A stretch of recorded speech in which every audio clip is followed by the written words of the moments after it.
Hey, good evening, everyone, and welcome to the Grand Rapids Art Museum. I'm John Carfagno, the Education Director, and we are so excited that you've joined us for tonight's very special event. Now, it's my job tonight to get this party started. And one way that I found is a good way to get a party started is to get people clapping. So while I'm up here, we're going to be doing a lot of hooting and hollering and a lot of whooping it up for the very special people who have made tonight possible. So I want to start with the stars of our evening, our student artists. So if you are a student artist, I want you to raise your hand nice and high. Really, really high.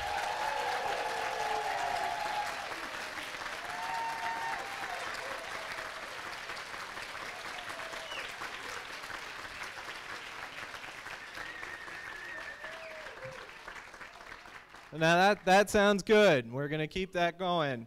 And we are here to celebrate the phenomenal and whimsical creatures that have sprung forth from our artists' imaginations tonight.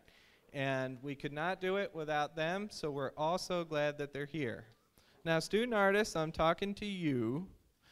Last year, I asked the students to think about their animals and to imagine the noise that their animal would make.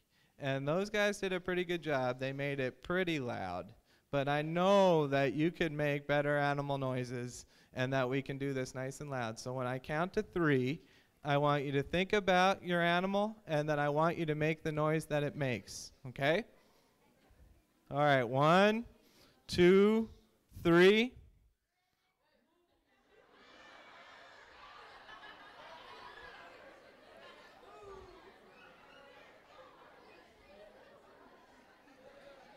All right, we got one really loud cow.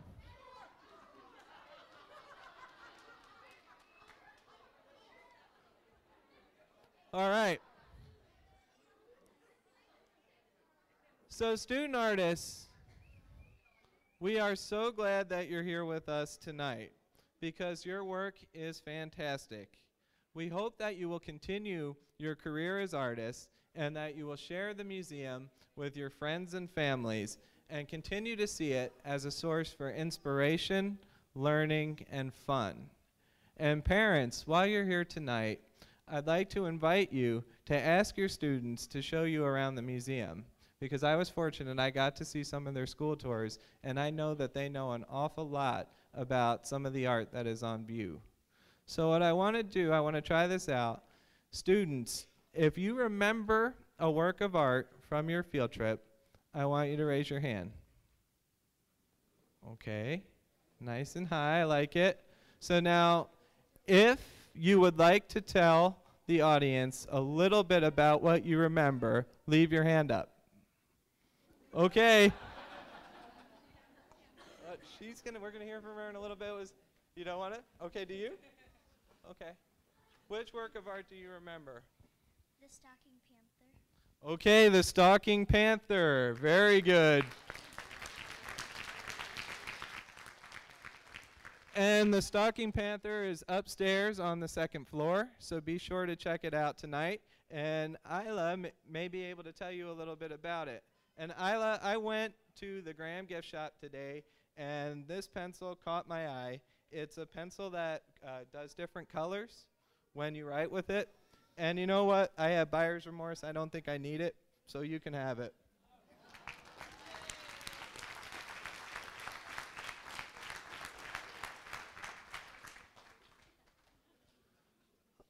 Okay, as you know, or as you may know, tonight marks the conclusion of the 2nd year of our Language Artist Creature Connections program, which was designed to position the students' field trip at the center of a unit in their curriculum.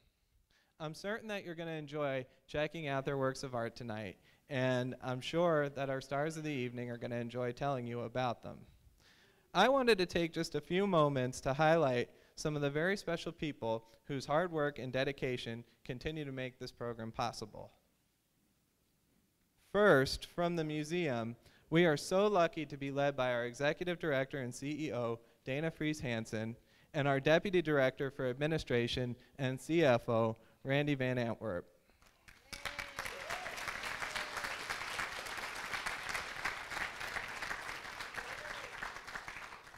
And both are here. They're up in their first two rows, so be sure to thank them afterwards.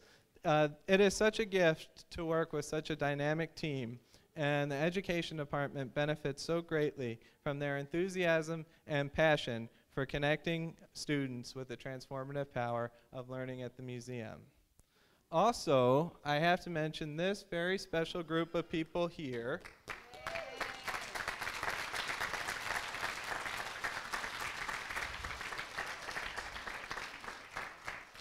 This is Graham's core of volunteer docents who have stepped forward to another great year of hosting students from every single GRPS elementary school. And an author who was writing an article about this program came in to observe one of the specialized skill-building tours that are essential to the curriculum unit. That night, she went home and sent me an email, and this is what she said. I want to emphasize how many children are being blessed with this opportunity. It was my total fun to spend the morning with you all, and the word docent has taken on a whole new connotation for me, as in hero and heroine. How lucky are Graham and GR to have such good people. So there are a lot of docents here tonight. Can you raise your hands?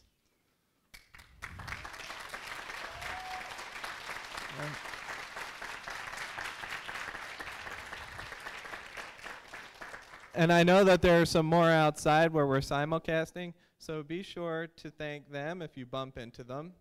And I would certainly be remiss if I did not mention the Education Department staff members who have worked so hard all year on this program, and especially for tonight's special event. From mounting the exhibition to printing the brochures that you have in your hand, much of their work happens behind the scenes. And as always, they go above and beyond to make everything look so great. So these smiling faces will be here to work with you tonight. Give them a pat on the back, and we'll be sure to celebrate their efforts. And I have to make a special mention of Christopher Bruce, who is our talented and energetic school programs coordinator, who has made this program soar to new heights this year, and we're very happy for him. Also, we're grateful to our powerhouse team of curriculum consultants, Barbara Wissey from GRPS and Dr. Cindy Todd from Kendall College of Art and Design. We're entering nearly our third year of working on this program together, and we have grown to be quite a family. So, now, on behalf of the museum, and it's going to pop up, there's the museum. One of the most important parts of my job tonight is to share our gratitude to the incredible staff of Grand Rapids Public Schools. Many representatives from the central office are in attendance this evening, as well as the teachers, principals, and literacy coaches who have worked so hard on this all year long. I can tell you that our community is so fortunate to have our schools led by such collaborative, supportive, and innovative educators. And I can tell you this because we've gotten to know many of them throughout this partnership. We are about to hear from two members of the district's leadership team who truly exemplify all that make GRPS so great. So please join me in welcoming Lynn Woods and Jesus Solis up to the stage.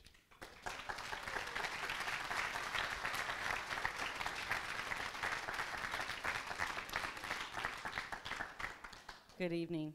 My name is Lynn Woods, and I'm the Language Arts Coordinator for Grand Rapids Public Schools.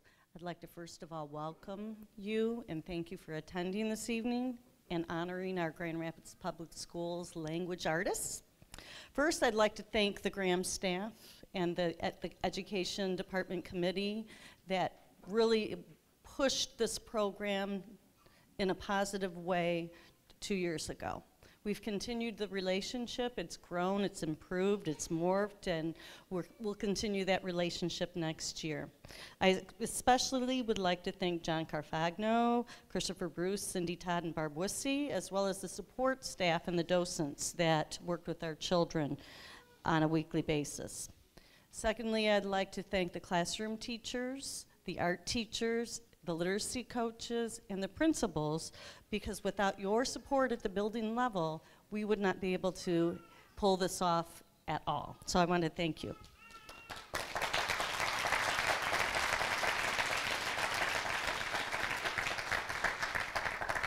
Third, I'd like to thank parents and guardians for the guidance you provide your children on a daily basis, because I truly know that parenting is the hardest job on earth. So thank you very much.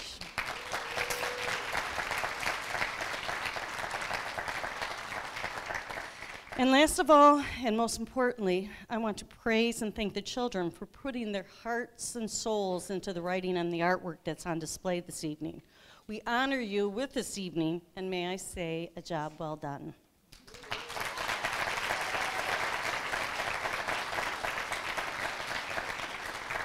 One of the mentor texts that we used this year was by an artist, an illustrator, artist, author, Eric Carle, and I found this quote which exemplifies the connection between the reading and writing process, which is the catalyst for this programming. Eric Carle said in 1992, "I wish I could say that the picture comes first or the words come first, but no, it is not that simple. It is the idea which comes first in pictures and in words." Please know that your attendance tonight and support this evening validates our children as readers and writers. Thank you.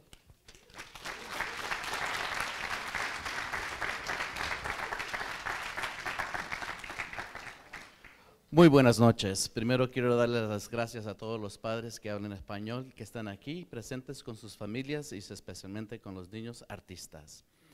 Me llamo Jesús Solís y soy el supervisor de las Bellas Artes para el distrito. My name is Jesus Solís and I'm the supervisor for the fine arts and that covers music and visual arts for the Grand Rapids Public Schools. And I just kind of landed in this position in January, and I have not stopped running. I am so proud and happy to be here to represent not just our Latino population, but our entire diversity population in our district. We have such a beautiful children, and with that comes also the beautiful artwork that you see in being represented. So I just want to let you know that I am extremely proud and happy and thankful, more importantly, to the GRAM, to all the staff, and to the parents, but more importantly, to all the students who put all their energy and effort into the work that they've done so beautifully tonight. We're seeing the cusp, the cream of the crop, but there is so much unreached talent out there, and so much sharing that eventually is coming out. And to me, I associate the arts as being the soul and the spirits about any educational system. I am hoping that we continue to grow. I'm hoping that we continue to look for opportunities for us to enhance, not just in the visual arts and the language, but also in math, science, social study, and all the other curriculums, so that eventually we see art integrated. Ms. Todd gave us a wonderful, has been giving us wonderful lectures about the brain and about Bloom's taxonomy that shows that in order for our students to really know that they've actually excelled in their academics is to show that they're able to create. That is the highest way of learning, that they can explain that process. As a proud employee, parent, and of all the students of Grand Rapids, I came by earlier and I got a nice calendar. So I started asking the students who were artists to please sign my calendar wherever they saw their picture. And so I'm hoping that as we continue on later on, find me. I want your signature, I got a pen, and so we can sign it together. There's always, whenever there's some ideas coming up, there's always something else that comes up that we can piggyback and create some more creative opportunities. I'll stop talking. Because there's more celebration. But I just wanted to give you some great news from the Board of Education and from the leadership from our beloved Teresa Neal, who's doing a significant and powerful job here in Grand Rapids, and I think that she deserves an applause today.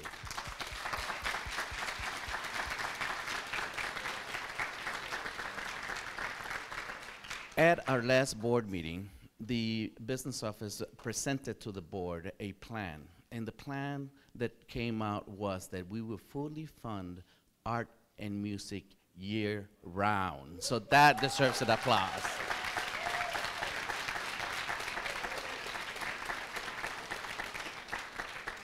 And lastly, I'll leave you with a quote.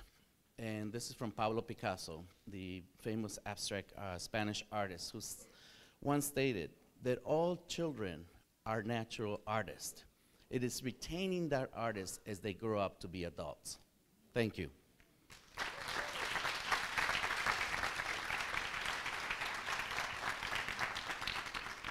Well, thank you, Lynn and Jesus. And that is a tough act to follow. Not only very articulately delivered, but great news coming from the central office. So now I'm going to fast forward through my part a little bit, but I just want you all to know that Jesus and Lynn both keep very busy schedules, and what separates them from nearly any other person that I've gotten the chance to work with is their passion for connecting students with exemplary opportunities for learning. They always make time for us, and they're always happy to see us when we come knocking, asking questions, asking to try new things, and it's just a gift to us. So in just a few moments, I'm going to hand you over to Dr. Cindy Todd from Kendall College of Art and Design, who's going to tell you a little bit more about some of the things Jesus mentioned about how student learning benefits from arts integrated school programming such as language artists. Before I do that, though, I want to call your attention to the fact I'm wearing language artist green. And I'm doing that because we're so pumped that Language Artists is a nationally recognized program. It's been awarded a $10,000 Arts in American Communities grant from the National Endowment for the Arts. And we're also very grateful to Farmers Insurance for providing the necessary local match here in Grand Rapids, and also to the many private foundations and other individuals who have stepped forward to support the education department here at Graham. So we look forward to further developing the training, curriculum materials, and tour experience through this support. So with that said, it is my sincere pleasure to introduce one of tonight's featured speakers, Dr. Cindy Todd. Cindy is the Art Education Program Chair at Kendall College of Art and Design and the President of the Michigan Art Education Association. Before becoming a professor, Cindy taught K-12 art in public schools for over 14 years, teaching elementary, middle, and high school. So she's taught everybody. She has presented at many conferences, including the Michigan Art Education Association and also the national one, and has provided professional development for our teachers across the state of Michigan. So let's give Cindy one last round of applause from me. There we go.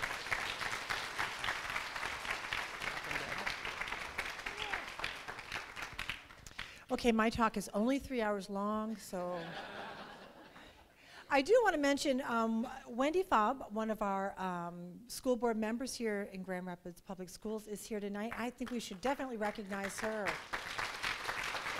Will you stand up? She is hiding, or maybe she's outside in the annex. I'm here to talk about why we did this in the first place, and I'm going to see whether, oh, look, I figured out the buttons.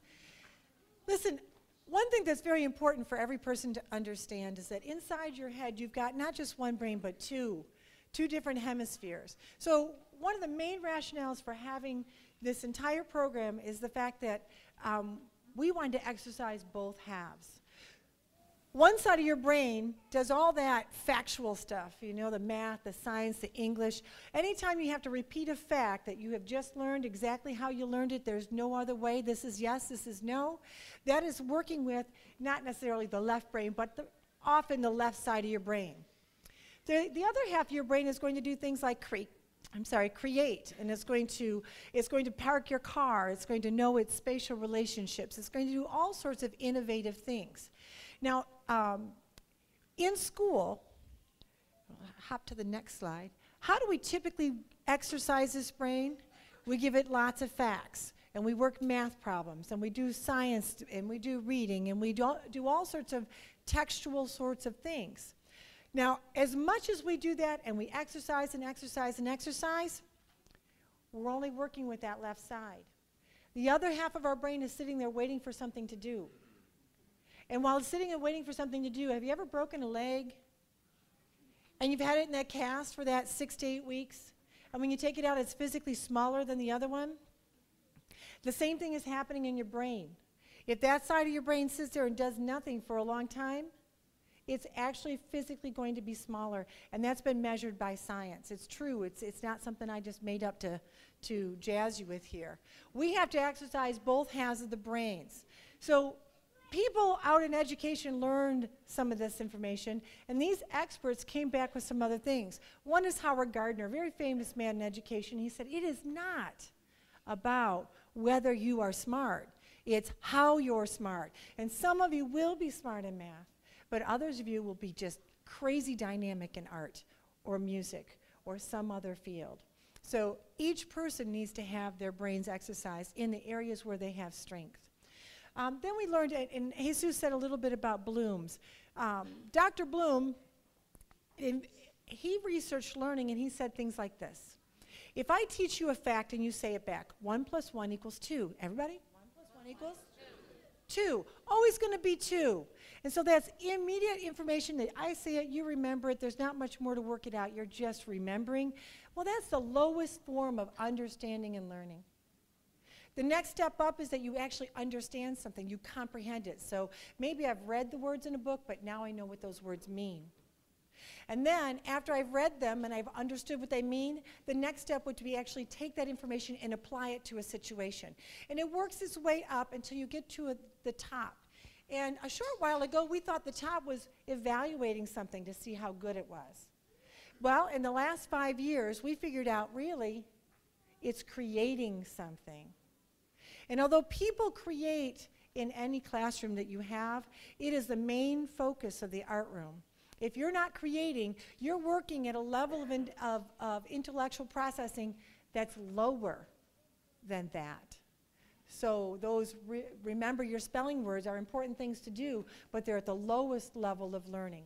So we need some of this creating to be the smartest we can be. Moving on.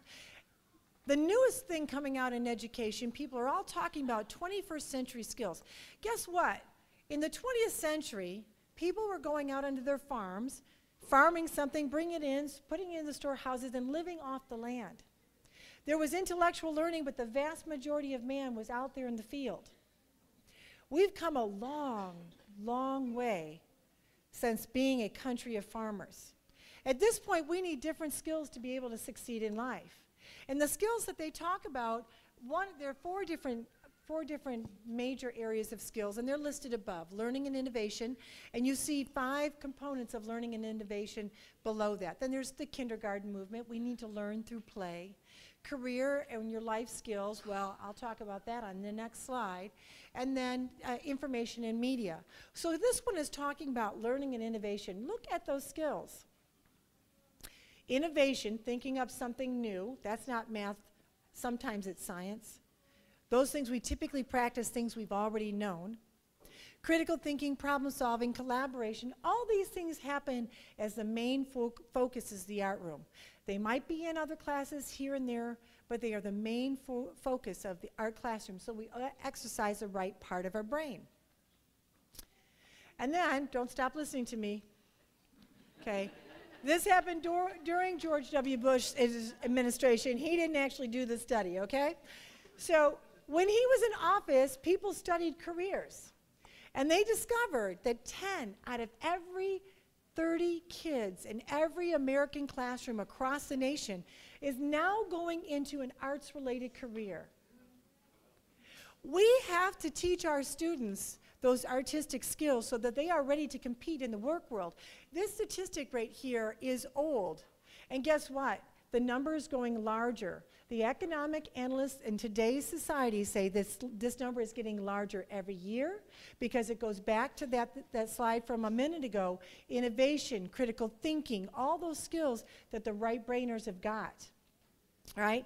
If we have 10 out of every 30 kids going into an art-related career, we need to provide them the training in the schools. All right, so we learned all this stuff. Click. Yeah, hey, this is my granddaughter. Isn't she lovely? I know, pretty gratuitous, I know. Okay, so here's the deal. We have talked for years about not leaving any child behind. Remember that? No child left behind? In reality, we have left half of our brain behind for all the years that No Child Left Behind was in force. And on top of that, 10 out of every 30 kid who goes into that arts-related career, we're leaving all of them behind too when we cut out the arts and we stick to the reading, writing, and math. It's not the 3 R's anymore. It's not the 3 R's anymore. All right? We're going to take her along with us. Now, the visual arts. Oh, we're missing something right here that I know is on that slide. It says literacy. Let's see if a click will get it to us. Nope. Okay. Visual arts and literacy are highly, highly connected. All that brain research they've done, they have discovered that these two things are hooked together very closely. There we go. There's literacy. 3 clicks and we're in. All right? Now here's the deal. Every single one of your children, before they went to kindergarten, had a test to take. And they drew something for their kindergarten teachers and the evaluating staff. And do you know what those teachers were looking for? I have 2 children's artwork up here. One of these children are going to be a pretty solid reader, and the other child is going to need help. I know that instantly every time I look at children's art from kindergarten, because the child who has a lot of detail, not that it's a prettier drawing, but the child who has more detail in their drawings has already formed a visual arts language that's got a lot in it already. And if you have a large visual arts language, then you will be a better reader. It is conclusive, significant information to have your kid just draw a quickie little picture. So up here, the child who's going to read better is going to be the child on my right, your left. Because they've got eyes with pupils, a nose with nostrils. They've got eyes, nose, and mouth, all 3 on the head. The child has got a body. It's got 2 hands. It's got fingers on the hands, and it's got clothes on the body. Whereas in the other group, we have some legs and a head and some of the facial features. It's kind of amazing. The more your kid draws before your child goes to school, the better your child will read. Buy some crayons. Give them a pencil. Get them going. All right, so we had the children create art. You will recognize your pieces up here on the screen, boys and girls. What we had them do was make these pictures and then write the story that goes with the picture. Think about if I just had you sit down right now and invent a story. You'd have some words to say. But if I had you draw an elaborate picture, and these things, some of them are 3-dimensional, they have things coming off the surface. Some are watercolor and crayon and found objects and all sorts of things. Some feel fuzzy, some are sticky. And then I have you write the story, and you're looking at your piece of work, and you're touching it, and you're using the words to describe something you actually see. It's amazing how much better the stories are. They have such richness and fullness that I can't believe they're 3rd graders writing this stuff. It is so much fun to read all the pieces and to look at all the pictures when we go through this process, because it's like I'm reading junior high work, not like I'm reading 3rd grade work. Very, very nice. Now, when students do this, these are the types of things that happen. They have studied this. If you make pictures and write from your pictures, that it creates, so you have the picture, and as they talk about the picture, they feel strength from that picture, and they're able to read better when they're non-readers, because that picture of their own provides themselves that sense of strength. It doubled the fluency rates on the Dibbles Test. The Dibbles Test is a very important test that your children have got to take when they're in school. It's a strong indicator of their abilities, like the MEP test, but for younger children. They have a significant improvement in their expressive reading skills. They read with feeling and emotion much better than when they don't do this. They understand the text way better. In fact, they read so much more beautifully even though, you know, when they stutter through their own stories, but not necessarily when they go through the process. Their characters are far more developed. They have much richer descriptive adjectives. And here's my favorite. The kids don't want to stop. How many writing experiences have you ever seen children go through where they don't want to stop? Crazy good, crazy good. And I want to think that I can't see my next one. Here we go, perfect. All right, so now this is a big collaborative that we did together. I was the art education component, so I worked with this group in an effort to create the art portion of this project. I'm about to introduce to you Barb Wissey, and Barb Wissey is our great literacy consultant. She is fantastic, and I don't know where in the heck John Carfagno got her name. But I don't think this project would have gotten off the ground an inch without her. So Barb Wissey is an educational consultant. She's worked with the Grand Rapids Public Schools for 35 years. In fact, now that she's gone, they don't want her to leave because they're hiring her back to consult with them. In 1998, Barb received the Excellence in Education Award in the from the Grand Rapids Foundation. As a literacy specialist, she was trained to lead professional development for classroom teachers. She's been on the Kent Reading Council, Curriculum Priorities Committee, the District Leadership Committee for Grand Rapids Public Schools, and the Kent Library Literacy Coaches Network, where she worked with a countrywide team to create online literacy toolkits. Barb was asked to join the statewide team to determine out the scores for the MEEP, and probably one of her most proudest things that she's a part of is the Boogie Woogie Babies. So please welcome Barb Wissey. We'll do it together.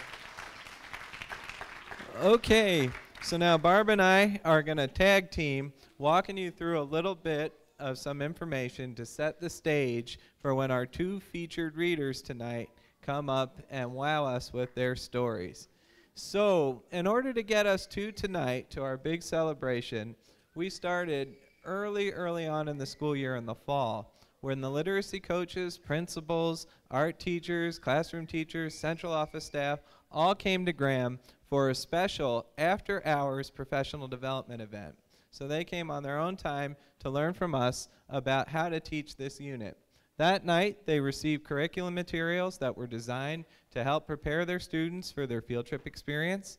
So Lynn mentioned one of the books that we gave, Eric Carl's Mixed Up Chameleon. We also gave How Artists See Animals, which is a really neat book that I recommend that you check out. It models kind of the inquiry-based fashion of talking about art with children, and it also features some of the artists that are on view at Graham. And the Stalking Panther, who we heard about before, who is up on the second floor, was included on a curriculum CD that was designed, again, to present activities to do at the classroom before the students come. And what we found is they came to recognize the works of art in our collection, like you saw, by name, by title. I was up in the galleries one time and I saw Chris, who works in school programs, ask, "What do you know about this sculpture?" And the student recited this passage right here, that the artist killed his first bear when he was 16 and often portrayed animals because he was an avid hunter. And I thought to myself, okay, this student knows what he's talking about. So that was a really gratifying moment. Then they came for their Graham field trip, and we see some students in the galleries. They had specialized tour stops that were designed to teach the skills that were needed for the unit. So here we see them working in pairs, collaborating to reach inside of a texture box to identify elements of a composition and then use their descriptive language, their vocabulary, to identify what they were talking about in pairs. They also did the double bubble thinking map, which was designed to teach compare and contrast. And they're not looking around at, because they're distracted, they're actually looking in two different directions because they're comparing a painting of a horse that's on this wall of the gallery to another horse that's over here. We just can't see them. So now it's actually Cindy's turn to talk about the art lesson, and then she's going to hand us over to Barb. All right. When we did the art lesson, what we told them was, you have to create an animal that's a combination of two creatures you already recognize. We told them that within their environment, that they had to have their food source. They had to have the place where they lived. That on the animal we had to have some implied texture or some real texture. So they had all sorts of prompts in terms of creating a creature of their own design, and how in the world would that animal live right here? Given a, for instance, let's say you've put your animal in a very, very dry place, what would the animal have so that they could survive there? Would he have great diggers so he could get down to the water? Would he have a long snout to pierce the cactus and get into the plant where the moisture might be? How could your animal survive in that habitat? So when they went back to their classrooms, they worked on this for a couple of weeks, creating the dynamic backgrounds, and they had to create the animals, include the animals into the picture, and then find other things to create the surrounding landscape. We've got to give a minute, make sure that our artist gets that up there for plenty of time. Oh, we got a few of them. We'll stay here for a few minutes. All right, and on to Barb Wissey. Remember the girl I talked about a little while ago? Oh, thank you. I promise we're getting close to featuring the stars of the evening, so I'm going to be really brief about the last part that followed their creation of their work of art, their creature that they created from 2 different animals. They actually now they're finished with their art project. They took their art project to their classrooms and had their artwork on their tables, on their desk, to use as a prompt to create their 2 assigned writings. And the first writing that they did was a story where their creature was the leading character. And it had to include a lot of rigorous information for them to even be considered a finalist for tonight. So I'm going to tell you some of the criteria that we asked for in their stories, and that they looked for as their work of art was laid. Now they're using not their imaginations, but the work of art that they've just finished to create their story. They had to give their creature a name. They included a clear problem and a solution, which some used, as you will hear, with amazing dramatic effect. Kids are often asked to write personal narratives, and a problem and a solution is not often in them. So for the kids to get the opportunity to create a real conflict in their story with a resolution, they really ate this up. They have to include clear details, something that teachers and students were always working on details, right, students? What do your teachers always say? You need more details in your writing. And they had to use a rich description of details, and they had to describe the physical characteristics of their animal and any other characters in their story. They had to include a description of the habitat, including what the creature ate, the creature's actions, the creature's thoughts and feelings, and we wanted them to include some dialogue in their writing. So the second assignment was, in part 2, the compare-contrast writing. And in the compare-contrast writing, this was actually chosen as a standard because it's a difficult one for our kids to do, and that is the compare-contrast writing. So we wanted to give them some extra practice with this. They had to find 3 similarities and 3 differences with their image and one from the art museum, from the collection of the art museum that they saw here. And when the kids present, their compare-contrast, you will see their artwork next to the Graham image as they read about their compare-contrast. So now it's time for the stars of our show. Finally, the grown-ups will stop talking.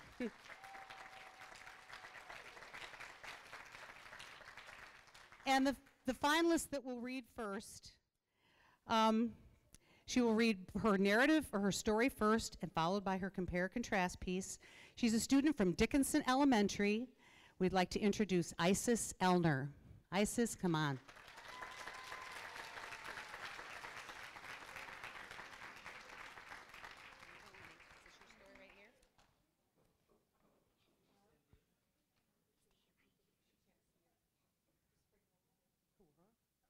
It's really hard for her because the writing is here, so stand nice and tall. Now, All right, here we go. say my Hold it name. right up to your mouth. Say my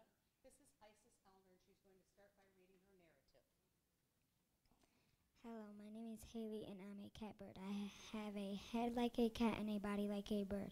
My head is reddish and my body is greenish with a little light green. My ears are fluffy and my body is feathery. It doesn't look like it, but I can fly with my wings.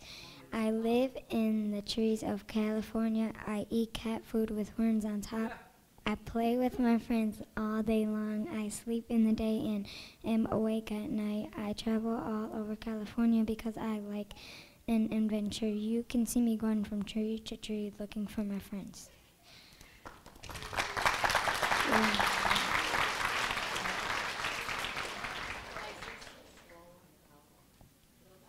When I find them all, we play tag at night. When my friends and I are too loud, people and other animals get mad at us and say stop playing around. Haley is mad today because one of her friends, Kaylee, stole her birdhouse and flew away with it. I told my friend Bailey if I catch her, I will beat her down and that will be paybacks. I found my birdhouse in a tree and took off with it. Kaylee was cooking inside the birdhouse and it was moving all around. Kaylee looked out the door and saw me flying with the house. She said, "Would you stop moving my house? This is my place, not yours." I said, "You stole this from me and I'm getting it back." I kept shaking the birdhouse so Kaylee would leave. She finally flew away and when she went past me, she smacked me upside my head. I yelled, "Mommy, someone hit me." I got my house back after all of that. My stomach was growling and I said, "I'm hungry, I need to find some food." So I went to find some food. I was going to find worms and cat food. That's my favorite. After my meal, I laid down and watched TV because it was a rough day.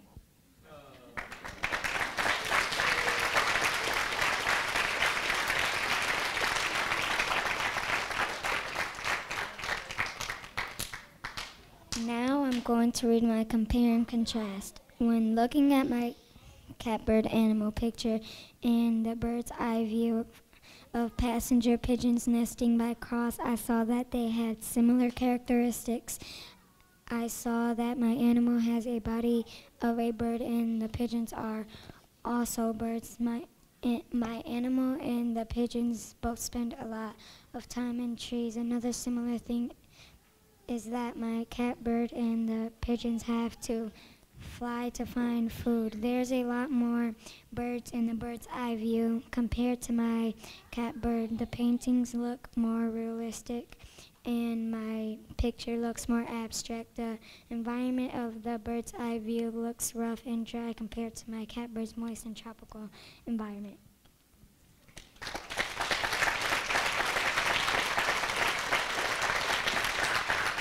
Stand right over there and take that. Okay, thank you.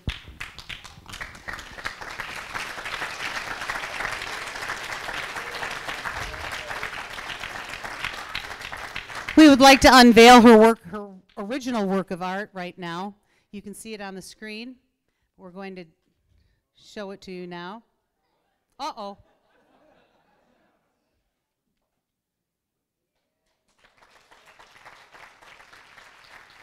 This will hang in the permanent exhibition after tonight. I'd like to just take a quick minute to recognize her teachers. Let's see. Ms. Wellman is her classroom teacher. Is she here? Ms. Wellman. Sharon Maddox is the art teacher. Where's Sharon? I saw her. There's Sharon. And Janice Cole is the literacy coach at Dickinson.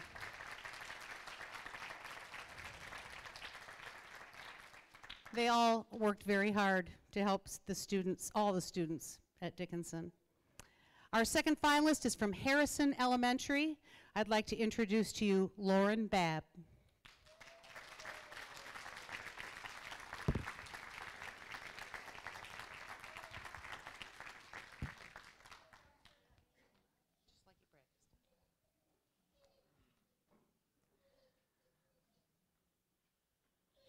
Shelly the sweet birdle. "Oh no," said Shelly with a frown. "Where are all of the fish?" Shelly was a small turtle mixed with a bird. one of her friends came by. "Don't worry, I'm sure they're just hiding because of the storm," said Elliot, a small purple fish. They lived in the depths of the Atlantic Ocean. "We have to go back to our burrows," said Elliot. "Why?" questioned Shelley. "Because the waves are getting rough out here," replied Elliot, "and our moms are cooking jellyfish soup." "Yum," thought Shelley, "let's go." They were halfway to their burrows when they saw something just floating there. "What kind of animal is that?" "It has got lots of fish in it, so it can't be that dangerous," said Shelley. "It's not an animal," said Elliot. "It's a net." "No, it's not," laughed Shelley. "But what if it is?" Elliot exclaimed. "It's not. Trust me," said Shelley. "Wait, please, don't go." But she was already gone. Then Elliot remembered he had a book called Fish Catchers. He said aloud, "My resource! It can help us figure this out." He turned to page 16. He read that this is a picture of a net. Fishermen use this to catch underwater animals. "Oh no, I must warn Shelley before it's too late." He zoomed through the water as fast as a cheetah running through the jungle trying to catch its prey. "Shelley, stop, it's very, very dangerous." Shelley stopped, then heard him say, "Look, I know how to set all the fish free from the net. I will use the laser beams in my eyes." So he focused the beams on the net. All the fish scattered happily under rocks and into caves. "Okay, let's go home now." So they went home and A suffered. Just because you are small doesn't mean you can't do big things.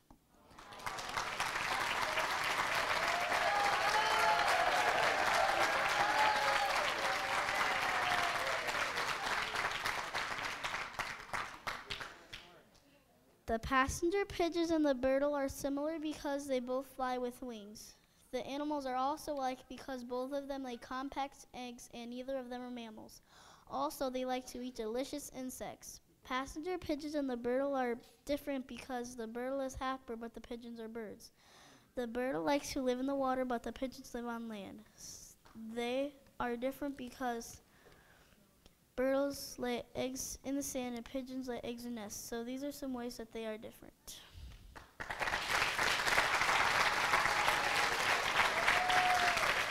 Fantastic. You want to take a bow? Stand right over there and take a bow.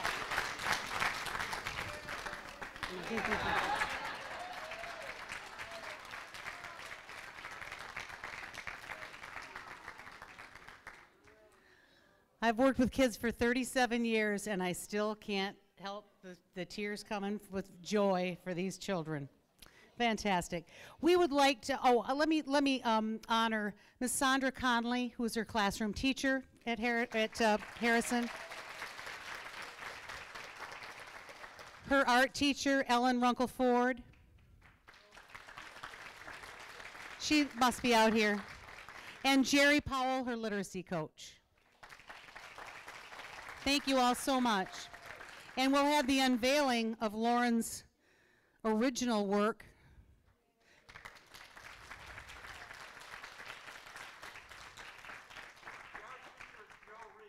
What's that? Oh, I'm sorry. Joe? Oh, I'm so sorry. Yay. Thank you. We would like to take this time to honor all of our finalists. So all artists, language artists, third grade students, I would like you when I say go, I would like you in 57 quiet seconds to all come up here. We want to take your picture. Ready? Go. Language artists only.